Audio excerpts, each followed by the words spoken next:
Now on CoastTV News. Double veto. Governor Meyer blocks 2 bills. We'll tell you what they are and the strong reaction that followed. And a suspect search. Ocean City police need your help identifying people they say were involved in an assault. We're no longer worried about aggressive wave, but what about aggressive sunshine? This is CoastTV News at 11. These 2 bills blocked by Governor Matt Meyer. Good evening, and thank you for joining us. I'm Christina DeRobertis. The governor using his veto pen on Senate Bill 63 and Senate Bill 75. Supporters of Senate Bill 63 have said that measure was meant to hold construction companies accountable if workers are not classified properly or paid correctly. Senate Bill 75 looked to limit county control over marijuana businesses and where they can operate. The governor said he was worried about, quote, unintended consequences. Now, for the wage enforcement bill, the governor said he thinks the bill would have harmed small and minority-owned businesses without solving the root issues of wage theft. As for the marijuana zoning bill, the governor said he's opposed to overriding local judgment on the location and operation of cannabis businesses. He also said he thinks revenue sharing with counties should be part of the discussion. And we got strong reaction today from Dover Senator Trey Pardee after the announcement of the veto. Pardee sponsored that marijuana zoning bill. He claims he struck a deal with Governor Meyer in late June to allow that bill to become law without Meyer's signature. In a statement, Pardee said, quote, Matt Meyer has single-handedly destroyed any hope for a competitive recreational marijuana market.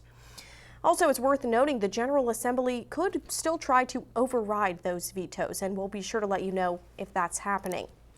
Now we'll switch it up and go over to the weather. Here's a live look into Lewis. Our First Alert Chief Meteorologist, Paul Williams, standing by. Paul, what's Labor Day weekend looking like? Labor Day weekend's looking real laborious, laborious free. How about that?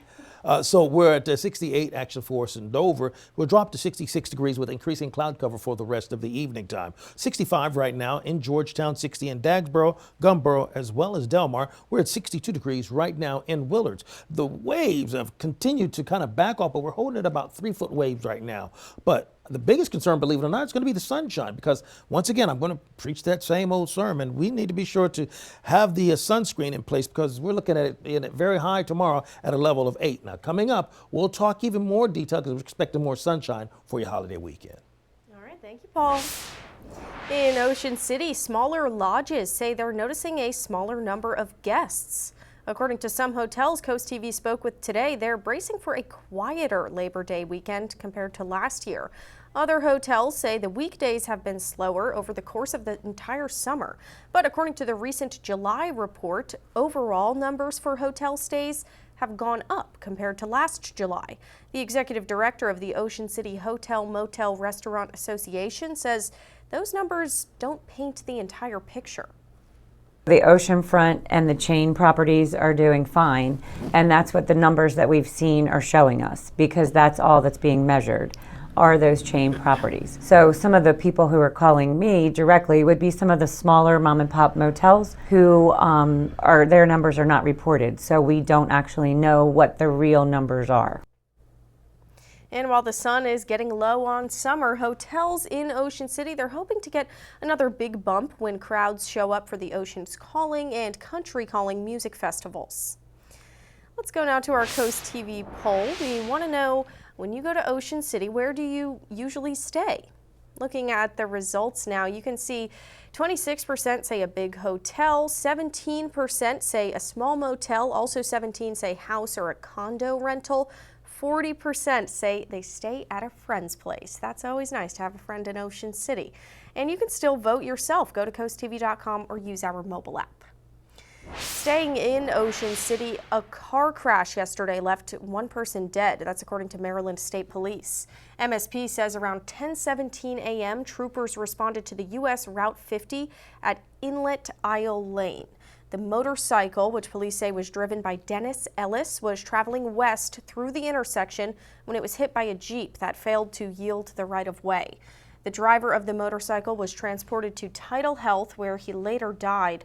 The driver of the Jeep and a passenger were reported uninjured in the crash. Also, the Ocean City Police Department is asking for the public's help identifying the people you see there on your screen. Police say they're investigating an assault that happened around 3 a.m. on July 5th near 14th Street and St. Louis Avenue. OCPD believes the individuals may be from Lancaster, Pennsylvania. If you recognize them, contact the Ocean City Police Department. Freshmen arrived at Salisbury University today, hauling boxes, bins, plenty of excitement onto campus. Orientation leaders and move-in crews lined the sidewalks, all welcoming the newest Seagulls to help them get settled. Now, after move-in, the focus shifted to Hanson Lawn for something called Survival of Arrival. It's an event where students meet organizations and clubs to start building connections. It's been a blast. I mean, you can see all the people behind me. Everyone's here to help. Everyone's giving stuff out. It's all a good time. Everyone's here to help you out. And with around 900 people moving in for the first time today, SU gave their newest students a glimpse into the atmosphere for the next 4 years. For many people, it was the first step in making Salisbury feel like home and the start of a brand new chapter as a Seagull. Well, the future of space exploration got going in Accomack County today. Rocket Lab cut the ribbon on its new Launch Complex 3 at the Mid-Atlantic Regional Spaceport on Wallops Island. It will serve the company's reusable neutron rockets and play an important role in national security missions, commercial trips, and yes, even the potential for manned launches one day.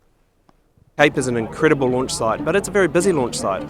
So, there's a tremendous opportunity both for us and for the state to really push forward on space exploration. The facility will also act as a classroom for engineering students from Warwick Community College.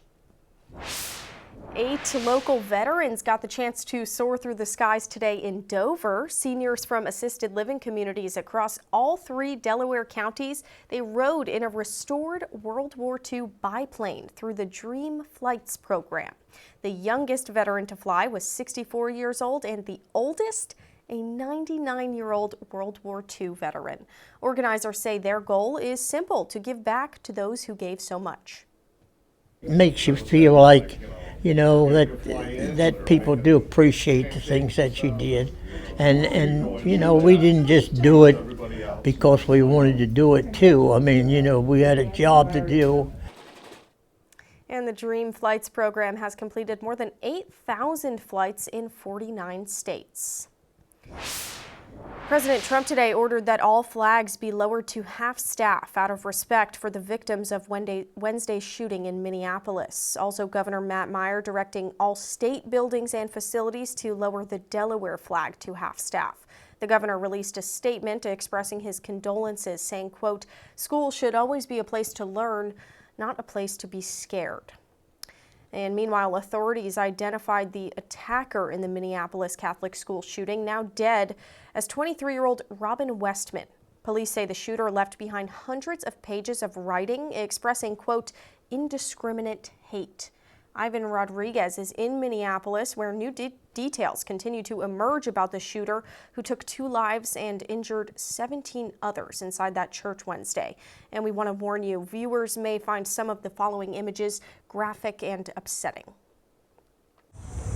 In the aftermath of Wednesday's tragic mass shooting at Annunciation Catholic Church, new information continues to surface and new details into the deceased shooter, 23-year-old Robin Westman. This is an individual that harbored a whole lot of hate towards many people. Police say they've recovered approximately 116 rifle rounds. I'm sorry to my family, but that's it. And they're looking into disturbing videos that Westman posted on social media, along with hundreds of other pieces of evidence. It's going to be hard to hear, but it's important to the question of why this happened. More than anything, the shooter wanted to kill children, defenseless children. One of those targeted children recounting her experience. The teacher was in the middle of saying our prayers, and then we heard just one shot. I smelled smoke before everything, but I heard one shot. I thought it was a firework like everybody else. The people of Minneapolis are mourning the lives that were lost. 10-year-old Harper Moisky and 8-year-old Fletcher Markle, the two children killed. Please remember Fletcher for the person he was and not the act that ended his life. Principal Matthew DeBoer welcomes community prayers but is urging for more. Never again can we let this happen. In Minneapolis, I'm Ivan Rodriguez reporting. And we still have more news to tell you about tonight. Coming up ahead, people have some jackpot fever. With no winner Wednesday, Powerball hits almost $1 billion. What would you do with the cash? We asked around. But first, playing like it's 1864. The rules, the uniforms, the equipment. One team in Lewis has it all. This week's Coastal Connections is after the break. Bay forecast, we're going to jump from 80 back into the 70s as we go into your holiday weekend. More details for your weekend weather coming up.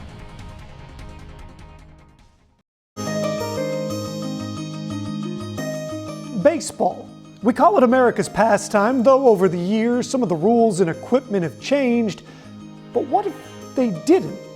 As Brandon Ferguson explains in today's Coastal Connections, there's a team in Lewis that plays just like it's the 1860s. Fielding, hitting, all for the love of one of America's oldest sports. The Lewis Baseball Club and teams like them are bringing the old ways of baseball up to speed in 2025.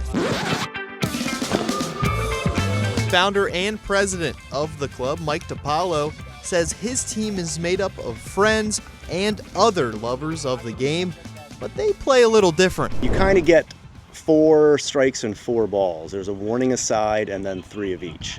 So you kind of get 4, and the umpire doesn't have to call everything. So it's a little different. It looks different. It feels different. But when you come out, you definitely recognize it as baseball. Before being reopened in 2012, the Lewis Baseball Club tracks their history all the way back to the late 1800s. I love history and I love baseball. The team has traveled all over the East Coast, playing this historical style of baseball in Gettysburg and the birthplace of baseball, Cooperstown, New York. Pitchers are known as hurlers and batters are strikers. If a bad call happens, you are arguing with an arbiter, not an umpire. We know the Lewis Baseball Club plays by the 1864 rules, but they even play with the equipment too. Check out the ball they use. You see the laces here going all the way in a different pattern, and on the other side, they even stop. And if you look at the ball that they play with nowadays, you can see the traditional laces, and this is just one of many differences that this ball club plays with. Patrick Samuto has played for years on the team. For this matchup, his son Dalton got to watch the team play. For Dalton, there's only 2 words to describe watching his dad play. Very funny. It's just fun having him with me to watch me play, and I get to watch him play, and it's a joy. DiPaolo says the camaraderie of the team is what drives him to play. You get to meet a lot of different guys who share the same passion for baseball. One team made up of friends and love of the game. For Coastal Connections, I'm Brandon Ferguson.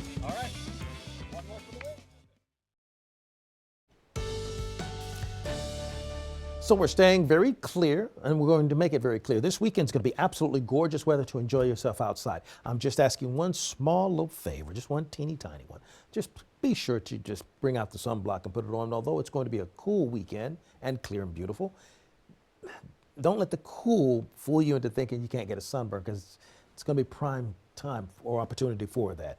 Our Boardwalk Plaza camera in Rehoboth, 70 degrees. We'll drop down to 65. Partly cloudy skies by 3 a.m. Temperature right now, 65 in Georgetown, as well as Seaford. We're holding at 63 in Milton, 62 right now in Willard, 66 Ocean Pines.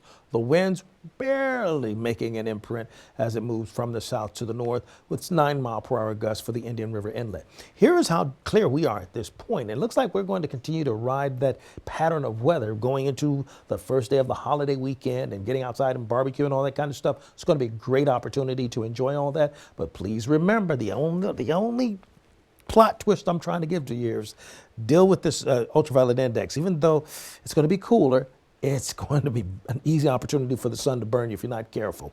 So 80 for the high in Millsboro as well as Laurel. We're looking at 79 in Cambridge and Vienna, pardon me. And then also 80 degrees for the high in Berlin as well as Snow Hill. Now across or along the coast, 79, for example, in Rehoboth Beach. Bethany Beach should warm up to 80 degrees. 82 is the expectation in Ocean City as well as Chincoteague, and 81 in Dewey Beach as well as Lewis. So we go into Friday mid-morning. Temperatures are in the 70s. Now we'll bounce around, in the 70s throughout the rest of the evening for us going into Friday. Saturday, we start off in the 50s, but we'll only scrape and claw our way to about near 70 degrees just before sunrise. And then we'll see cloud cover overtake the entire region by 2:30.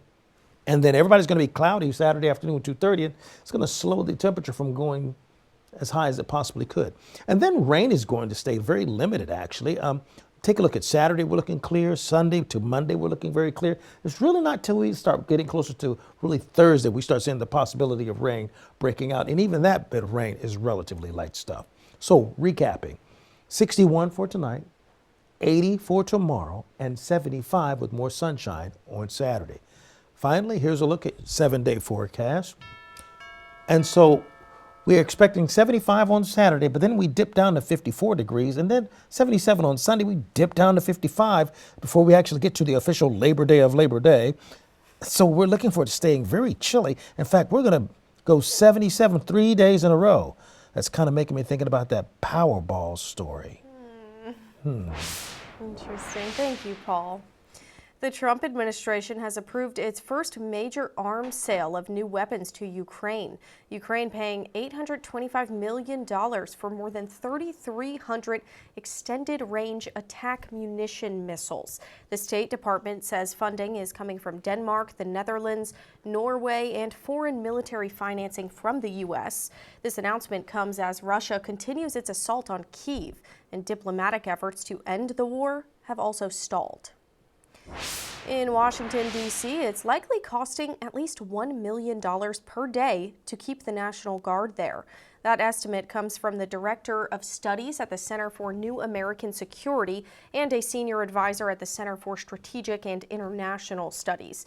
It covers pay for over 2,200 troops, plus hotel, travel, and other logistical costs. The estimate is based on the 2020 deployment of 5,000 guardsmen in D.C., but officially, the Pentagon and National Guard have not provided cost estimates. Making women feel more confident when requesting ride shares. That's the goal of a new Uber feature called Women Preferences, allowing women to request a female driver in the rideshare app. Mary Bell Gonzalez has more from Los Angeles, one of the cities where the pilot program is set to roll out. Welcome to my office. Yes. Rideshare driver Ishelle Wright has been behind the wheel since 2020. There's a lot of times where women will get into the car and they'll be like, oh, thank God, a woman driver.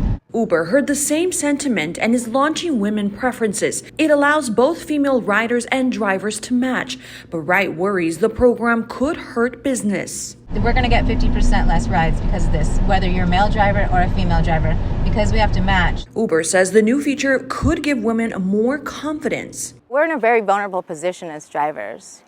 Our backs are to the passengers, our hands are on the wheel, we're watching for safety on the road, and no one's really looking out for safety for us. Uber has long grappled with preventing sexual assault on its platform. According to Uber's safety report, nearly 6,000 sexual assault reports were made from 2017 to 2018. By 2022, that number dropped to just over 2,700. Uber says, quote, most drivers are men, so the company worked to make sure this new feature was usable. If there's no female drivers nearby, it's not going to work. Catherine Cosmides, an advocate at Helping Survivors, says no matter who your driver is, stay alert. You always keep your window cracked enough that you can reach your arm out of it. They could have child locks on, so you can't actually open the back door from the inside. Coming up in sports tonight, Stephen Decatur football is the two-time defending state champion. We check in with the Seahawks before their season begins. And coming up in tonight's Health Minute, why experts say surgery for chronic pain is not always needed. Here's a look at your golf forecast as you're teeing it up. Remember, we're going to enjoy lots of sunshine, but don't forget that sunblock. This is Coast TV News at 11. Thursday, the White House tapped a close ally of Health and Human Services Secretary Robert F. Kennedy Jr. to lead the Centers for Disease Control and Prevention. The announcement comes just a day after the CDC director was forced out. An administration official says Jim O'Neill, the Deputy Secretary of Health and Human Services, will now serve as acting CDC director.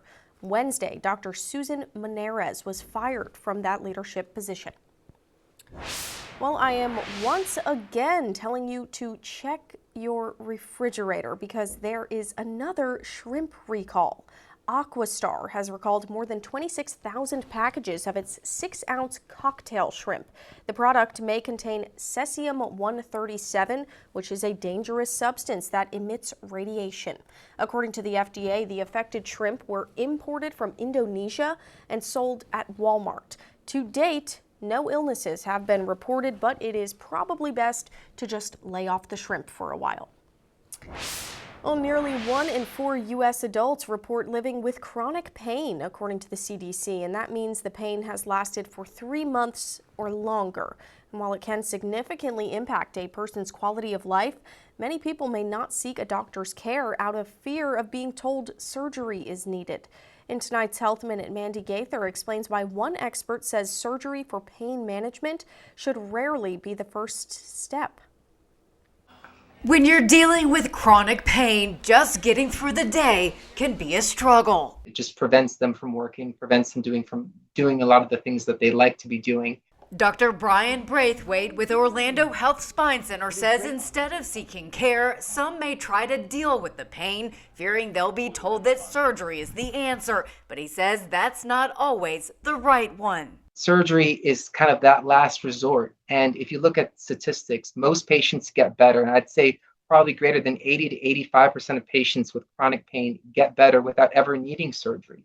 Braithwaite says the first step for patients with chronic back and neck pain is to get to the root of the problem. That starts with an x-ray to look at the alignment of the spine. If more information is needed, advanced imaging like a CT scan or MRI are then performed. He says treatment options will vary based on the diagnosis, but could include chiropractic care, massage therapy, dry needling, and acupuncture. For aches or a sprain, he says anti-inflammatory medicines like NSAIDs or other over-the-counter medications could also provide tremendous benefit. And if the pain is keeping a patient up at night, he says muscle relaxers may help. Quality night of sleep is very important when you have chronic pain because we do want the body's natural mechanisms to kind of kick in and provide some benefit there from a health perspective. For Health Minute, I'm Mandy Gaither.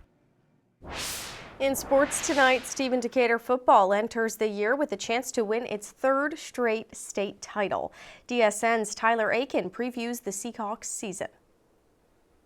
Back-to-back state championships, 28 straight wins. Stephen Decatur football has done it all over the last 2 seasons. You'd imagine that there's a lot of pressure to do it all again, but Coach Coleman tells us we don't believe in pressure. Pressure busts pipes, that's what he tells us, and we don't believe in that. We just focus on what we got to do. Pressure might not exist to the Seahawks, but reality is rosters change year over year. But if you ask the players on Stephen Decatur, they'll tell you that the next man up mentality has been natural. I think you have to make them understand, David Chandler's not walking through the door. Ethan Bradshaw's not coming through the door. The great players that we've had over the last couple of years, it's now their opportunity. One example of roster turnover is the wide receiver room. Decatur's top 5 pass catchers from last year all graduated. All-State quarterback Johnny Hobgood doesn't expect to drop off, though. Every single day this summer we got out and through. I think I'll say at least 6 days a week we got out and through. Mostly every single receiver came out. The task is simple. The Seahawks don't need a rebuild, not even close to it. They're just reloading like they always do. Stephen Decatur is just, we still Stephen Decatur. No, we've lost a lot, but hey, we still here to win. That's the ultimate goal. We still want to win. And at the end of the day, Stephen Decatur is still Stephen Decatur. I'm Tyler Aiken, DSN. Now here's a live look outside, this time into Dover. We'll have one more check on the forecast after this. Well, no winners on Wednesday means the Powerball jackpot now climbs to $950 million. The odds of winning, they're steep, but that hasn't stopped many people from being hopeful. We spoke with some people about what they would do if they won. I help out my grandchildren, set up college funds, and there's just so much. It would just basically give us years of generational wealth, Powerball. So take care of the whole family, all the kids, the grandkids, everybody. Everybody gets a house. Well, the next Powerball drawing will be on Saturday, August 30th, which is Paul's birthday, by the way, and the estimated $950 million cash value is $428.9 million, according to Powerball's website. And as you take a look at these numbers, buy me some numbers for the Powerball and make sure you give it to me after you win. That'll be a great birthday gift. All right, so we're looking at temperature staying below the norm, hey, into the 70s, but just keep in mind, watch out. You need to be sure to have that sunblock.